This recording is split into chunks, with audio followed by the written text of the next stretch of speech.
Puwersa po ng NATO, mga sangkay nagsalita na tungkol po sa pagpasok ng libu-libong mga kasundaluhan ng bansang North Korea sa Russia.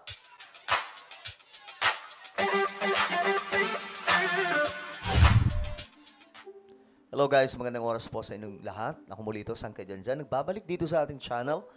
Guys, kung ikaw ay isa sa mga solid sangkay, mag-comment po kayo sa ibaba ng hashtag Solid Sangkay, kasama po ang inyong mga lugar, inyong mga lokasyon para magkakilala po tayo dito. Okay? Sa mga nanonood po ngayon na hindi pa po nakakapag-subscribe dito sa ating channel, please subscribe our YouTube channel. Tayo po ay 1.3 million subscribers na. Kung gusto mo mapabilang sa paparating na 1.4 million subscribers, mga solid sangkay, makikita nyo po yung subscribe button sa ibaba, mga sangkay ng video na to. I-click nyo lamang po yung subscribe, i-click ang bell, at i-click nyo po yung all. Alright guys, eto, very interesting. Ang NATO daw po ay nagkumpirma na, mga sangkay, o nagsalita na nakumpirma po nila na itong North Korean troops inandoon na nga po sa Russia. Ito yung sinasabi po natin na just in case, pwede po ito mangyaring dahilan para magkaroon ng pagpapadala ng mga kasundaluhan ang NATO or yung West papunta po sa Ukraine. Kapag nangyari ito, good luck sa buong mundo. Baka magkaroon talaga ng ikatlong digmaan pandaigdigan sa panahon po natin ngayon. Well, tingnan po natin anong response ng NATO forces. Kinumpirma ng North Atlantic Treaty Organization o NATO ang pagpapadala ng North Korea ng kanilang sundalo sa Russia.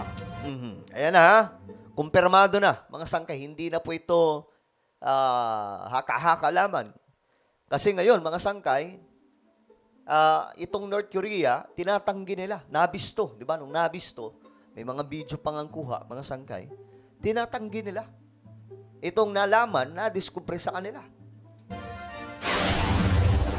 Today, I can confirm that North Korean troops have been sent to Russia and that North Korean military units have been deployed to the Kursk region. Ayan na. Nasa Kursk region, itong mga sundalo ng North Korea. Kung saan, mga sangkay, itong Kursk region, ito po yung napasok, mga sangkay, ng Ukraine. Kasi ang Ukraine ngayon, ipaabante. Hindi po tulad noon, mga sangkay, na more on defense lang po ang ginagawa nila. Pinasok na po mismo ng Ukraine forces ang loob po ng Russia. Ngayon, mga sangkay, itong Kursk region, isa lamang po ito sa rehiyon ng Russia na nandoon na po ang Ukraine forces, Ukraine military.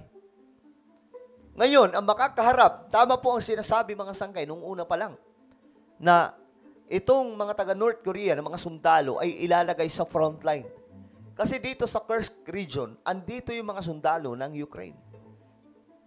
Dahil dito, frontline nga talaga ang North Korea. The deployment of North Korean troops represents a significant escalation. Ayan na.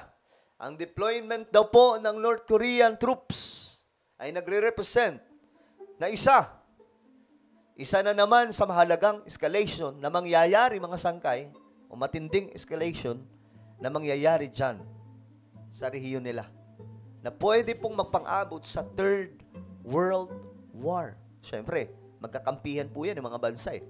Bawa, alangan naman pabayaan po ng West ang Ukraine. So, hindi po pwedeng ganun.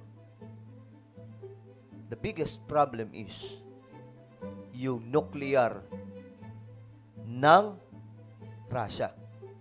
Kasi, Russia po, bukod sa nasa Russia ang pinakamalakas na nuclear, sila po yung may pinakamaraming nuclear sa panahon po natin ngayon. Pangalawa lamang po yung Amerika. Dumarami din po sa US, pero pangalawa lamang po sila. Hindi kaya matakot itong NATO, mga sangkay, sa Russia? In the DPRK's ongoing involvement in Russia's illegal war. 2, yet another breach of UN Security Council resolutions. And 3, a dangerous expansion of Russia's war. NATO calls on Russia and the DPRK to cease these actions immediately. Nananawagan sila mga sangkay sa Russia,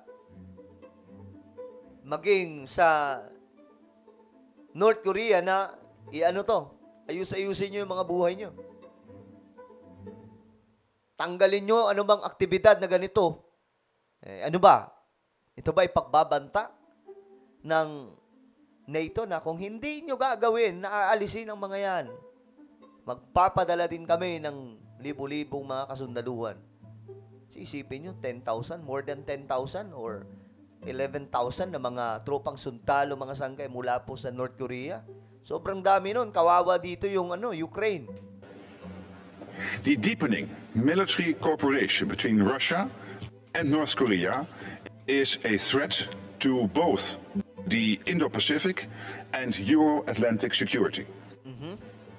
It undermines peace on the Korean peninsula and fuels the Russian war against Ukraine. Sinabi ni NATO Secretary General Mark Rutte na kumpirma lamang niya ito matapos ang ginawang pulong niya sa mga opisyal ng security and defense ng South Korea. Kasabay nito, inanunsyo ng South Korea ang kanilang pagkabahala sa posibleng pagdestino ng matataas na opisyal at karagdagang sundalo ng North Korea sa front lines ng giyera ng Russia at ng Ukraine. Alam nyo, kawawa din po itong mga North Koreans. Wala silang kamalay-malay na pagtitripan lang sila ng kanilang diktador, yung kanilang supreme leader na si Kim Jong-un. Ang problema nito, kung magpadala din po ang South Korea ng kanilang mga kasundaluhan papuntang Ukraine. So, ang mangyayari, dalawang bansa laban sa dalawa ring bansa. So, kapag nangyari ito mga sanggay, pwedeng mag-join din po yung ibang mga kakampi. So, kapag ganito na ang sitwasyon, dito na mga sangkay, matatawag itong World War III. At ang mahirap po dito, ang Pilipinas, kakampi po tayo, kasama po tayo sa kaalyado ng bansang Amerika. Mayroon tayong Mutual Defense Treaty. Paano kapag nangyari ito? Di sabit po tayo dyan. Wala tayong choice kundi magpadala din ng sundalo. Dagdag pa nito na ang nasabing hakbang ng North Korea ay nagpapakita ng pagpapalala ng tensyon sa nasabing lugar matapos mamataan ang kanilang mga sundalo sa Kursk region sa gitna ng dalawang bansa.